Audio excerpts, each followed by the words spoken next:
The night air in a small Arizona town felt unusually heavy as Emily left her late shift at a roadside cafe.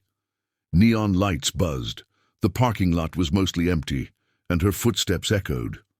She reached for her car keys, unaware that someone had been watching from the shadows near the alley. 3 men stumbled out laughing, their voices slurred with alcohol and arrogance. They blocked her path, mocking her fear and surrounding her car. When Emily tried to push past, one grabbed her arm, another shoved her, and in the struggle, her shirt tore. Panic surged as humiliation and fear mixed together. Emily's heart pounded as she managed to break free and run toward the street. The men laughed, thinking the moment was over, thinking she was powerless. They never asked her name, never wondered who might be waiting for her at home, and never imagined the mistake they had just made. Shaking, Emily ducked behind a closed gas station and struggled to steady her breath.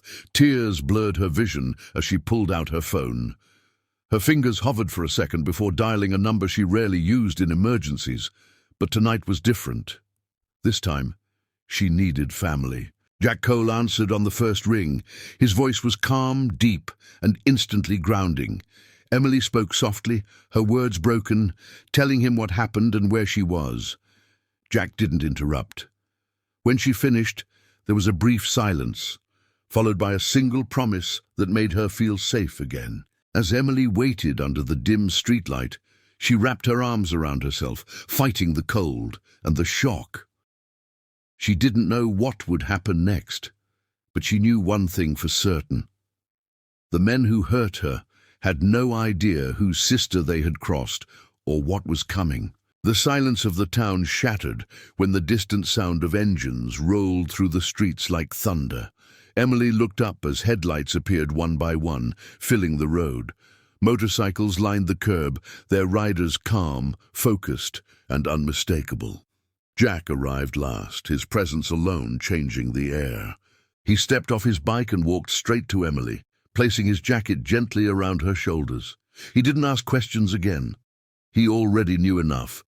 His eyes scanned the area, memorizing every detail. For Jack, this wasn't rage. It was responsibility, controlled and absolute. Using quiet phone calls and local contacts, the group traced the attackers' movements. They hadn't gone far, hiding in a cheap roadside motel, laughing and drinking, still unaware. Jack led the way, not with threats, but with confidence that made even his own men stay silent. When the door opened, the attackers' faces drained of color. The room felt smaller, tighter, as fear replaced arrogance.